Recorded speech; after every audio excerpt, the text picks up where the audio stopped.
يلا بينا نشوف خطة تمرين فعالة في البيت. كل اللي هنحتاجه هو دمبلز. لو بندور على جدول تمرين مقاومة بسيط، الشرح ده هو الحل. نقدر نبدأ النهاردة. أول قاعدة وأهم حاجة، كل تمرينة لازم تبدأ بتسخين وفي آخرها إطالات. لكل تمرين هنعمل 3 مجموعات، كل مجموعة من 8 ل 12 عدة وراحة دقيقة بينها. وللمبتدئين ممكن نبدأ بمجموعتين بس لكل تمرين، دي بداية ممتازة. أحلى حاجة في الخطة دي تقسيمتها، اليوم الأول كله للجزء العلوي من الجسم. هنبدأ بالدمبل تشيست بريس، وده بيشغل الصدر والأكتاف والترايسبس. بعده على طول الدمبل شولدر بريس، وده بيركز طبعاً على عضلات الكتف. وبعدين البنش أوفر دمبل رو عشان نقوي عضلات الظهر كويس. بعده الدمبل لاترال ريز، ده بقى بيعزل ويحدد شكل عضلة الكتف الجانبية. دلوقتي ندخل على الدراع، ونبدأ بالبايسبس كيرل المعروف طبعاً. ونقفل يوم الجزء العلوي بالترايسبس كيك باكس عشان نشغل آخر عضلة في الدراع. تمام.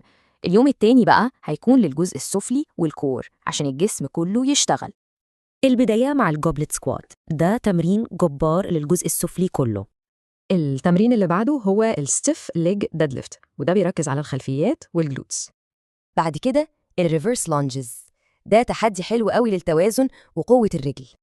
نيجي بقى للجلوت بريدج، التمرين ده ممتاز عشان نشغل ونقوي عضلات الجلوتس. وطبعا مش هننسى السمانة، وهنمرنها بالكاف فريز بالدمبل. كده خلصنا الجزء السفلي، ندخل على الكور. أول حاجة تمرين البلانك عشان الثبات. ونختم اليوم ده بتمرين البيرد دوج، هيظبط التوازن وقوة الكور جداً. طيب نلعب الجدول ده إزاي؟ الموضوع مرن جدا، ممكن مرتين أو حتى 4 مرات في الأسبوع. في أيام التمرين هنعمل التمارين دي، أما أيام الراحة نعمل كارديو خفيف أو نمشي.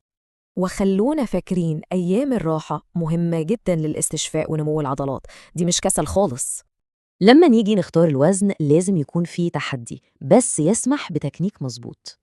لأن دي الخلاصة، التكنيك الصح أهم مليون مرة من الوزن التقيل، بالذات في الأول.